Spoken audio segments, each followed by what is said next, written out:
Olá, segundo ano, tudo bem com vocês? Então, espero que sim. Estamos aqui para a nossa próxima videoaula, dando sequência aí ao tema Parnasianismo.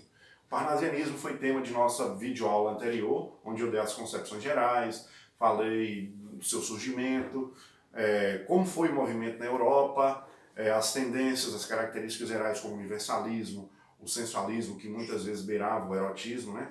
Falei inclusive um pouco da chegada dela aqui no Brasil, mas agora nós vamos aprofundar. Vocês lembram aí da obra Fanfarras de Teófilo Dias, né, que foi um marco introdutório aqui para nós? Contudo, Alberto de Oliveira, Olavo Bilac e Raimundo Corrêa, que formaram a tríade parnasiana, foram os nomes mais aclamados, mais prestigiados dessa estética aqui no Brasil, porque foram deles os trabalhos que teve mais projeções Brasil afora, tá? Apesar de que no Brasil o parnasianismo ele não conservou a essência, teve profundas adaptações e abandono de algumas características gerais. Por isso que alguns autores tratam o parnasianismo no Brasil como uma coisa muito superficial, mas isso é uma questão de ponto de vista, de foro íntimo, e a gente respeita essas opiniões. Eu particularmente não concordo. Eu acho que cada país tem que adaptar suas relações de literatura, de história,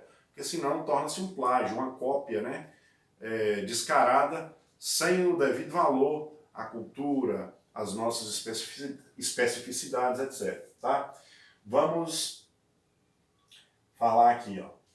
Então, Alberto de Oliveira, Raimundo Corrêa, Olavo Bilac, a tríade brasileira do parnasianismo. São esses três senhorinhos aqui, ó. Tá? Então vamos ver do que eles foram capazes. Alberto de Oliveira fez parte do estilo de época chamado parnasianismo e, juntamente com Olavo Bilac e Raimundo Corrêa, participou da tríade parnasiana, já foi dito lá atrás. Foi um poeta tipicamente parnasiano, embora tenha presenciado várias transformações na política e na sociedade, mudanças que não influenciaram seu estilo literário. Apesar de ter participado de profundas transformações na política, né, na sociedade, isso não abalou seus alicerces de um escritor parnasiano convicto, e ele deu sequência em seus trabalhos sem se preocupar com outras influências que não as parnasianas. As obras principais: canções românticas, meridionais, sonetos e poemas, versos e rimas e poesias. Sobretudo aqui, ó, meridionais e sonetos e poemas são as de mais grande eloquência, de mais importantes no cenário poético parnasiano vivido pelo Brasil naquele período. Tá? A gente tem aqui as características gerais de suas obras: uma perfeição formal, uma métrica rígida, linguagem rebuscada e trabalhada.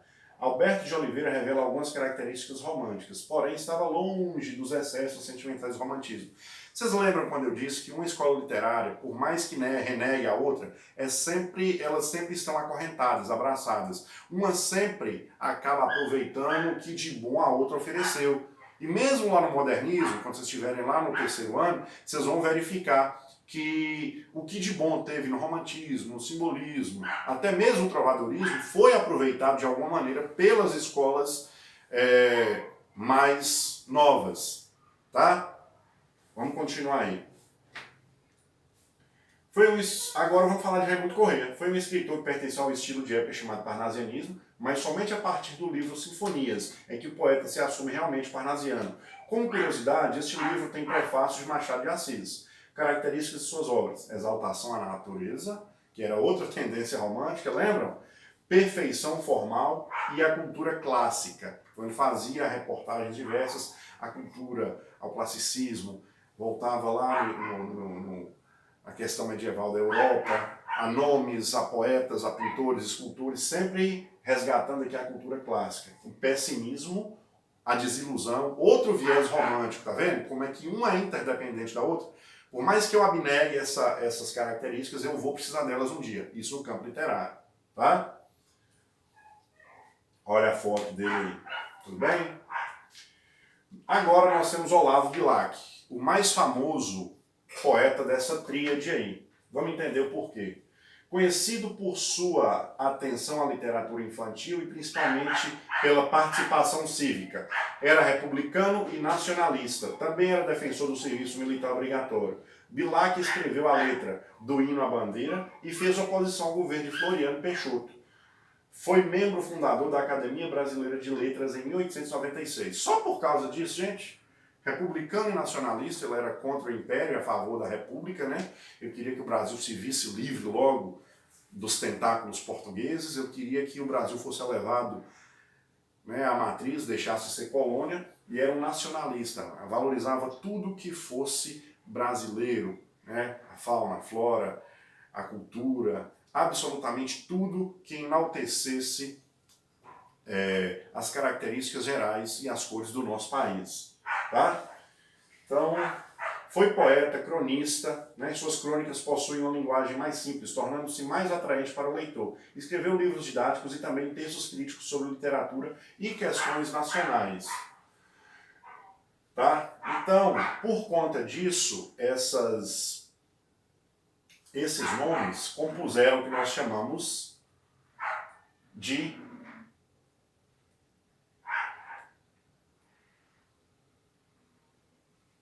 Tríade Parnasiana, pelo célebre trabalho que fizeram, pela herança que deixaram, pelo legado maravilhoso, por sempre atuarem praticamente como uma engrenagem, simultaneamente, né? Não fugindo à regra, abrindo as portas, mundo afora, para a nossa literatura no viés parnasiano, que era tipicamente uma escola literária europeia. Muitos apostaram que ela não vingasse no Brasil, mas como eu disse, teve muita projeção, muita mídia, muita